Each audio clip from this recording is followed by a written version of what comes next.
Do you ever wonder if Facebook still holds its relevance in today's social media landscape? Once upon a time, Facebook was the darling of the digital world, a platform that brought together family, friends, and coworkers in a communal online space. But as the years rolled by, a growing unease crept in. Users began to feel the prying eyes of their network, an unending surveillance that started to feel more intrusive than inclusive. Privacy, it seems, outweighs the desire for attention. A series of events led to the decline of Facebook. The first prick in the social media giant's side was its opaque policy enforcement. Facebook began to ruthlessly suspend, eliminate, and even disappear accounts that they deemed were not complying with their policies. Facebook members were left in the dark, grappling with the reason behind their suspensions. And even after submitting ID proofs, they would not be reinstated. The platform was ruling out thousands of its members without giving them any real explanation. Then came the bombardment of advertisements. The once user-friendly interface of Facebook became a battlefield of relentless commercial ads, following the users everywhere they went on the internet. The platform's voracious hunger for profit was turning its own interface into an annoying, inescapable marketplace. The incessant ads and the constant scrutiny of members were becoming unbearable. Facebook was not just watching, it was judging. It seemed that the platform was assigning a value to each member based on how much attention they could garner with their posts. A system of rewards and punishments was in place, and Facebook was playing the role of both judge and executioner. This behavior was a key factor in the decision of many members to abandon the platform. They felt over-supervised, undervalued, and the sense of community that once made Facebook appealing was replaced with a cold, calculated algorithm that seemed to value profit over people. The platform's interface started to feel outdated, almost vintage. The once cutting-edge site now felt like a relic of the past. Being on Facebook was becoming an old-school statement, a sign of living in the past. By early 2024, Facebook was sinking, losing its life in quicksand, while other platforms like YouTube were taking over the market.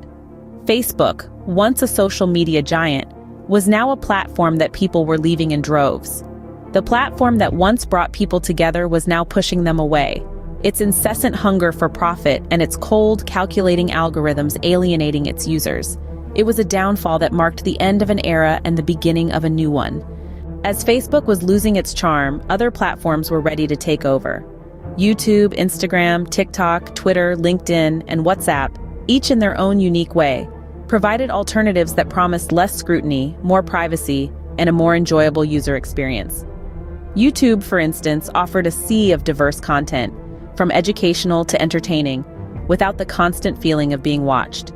Instagram and TikTok, on the other hand, thrived on the creativity of their users, promoting a culture of sharing art, humor, and moments of everyday life, rather than the mundane personal updates that Facebook had become notorious for. Twitter and LinkedIn catered to more professional audiences, allowing for focused networking and discussion, free from the clutter of irrelevant posts. And WhatsApp, with its simple, ad-free interface, became the go-to platform for personal communication, a refuge from the bombardment of ads that Facebook users had grown weary of. Meanwhile, Facebook's own interface started to seem outdated. Its design, once revolutionary, now seemed stuck in the past, contributing to its image as old school. The once vibrant and bustling virtual town square had turned into a ghost town, its streets echoing with the whispers of forgotten conversations. By early 2024, Facebook was sinking in quicksand, a relic of the past. Its once loyal users had embarked on an exodus, leaving behind the blue logo that had once been a symbol of connection and community, in search of better, more respectful digital spaces. The future of social media is here, and it does not include Facebook. Today, platforms like Instagram, TikTok, Twitter, LinkedIn, and WhatsApp are the new titans in the digital arena. They've seized the throne by offering a better user experience, aligning more with users' needs and desires. They provide a sense of community, a place to share ideas, and a platform for self-expression without the constant surveillance and scrutiny that plagued Facebook. These platforms have evolved to meet the ever-changing demands of the digital age. They've learned from Facebook's downfall and redefined what it means to be a social media platform. They've created spaces where users feel valued and heard, where they can connect and engage without the fear of being constantly watched or judged. In this new age of social media, users are in control. They decide what they want to share, who they want to connect with, and how they want to engage. Welcome to the future, a future without Facebook.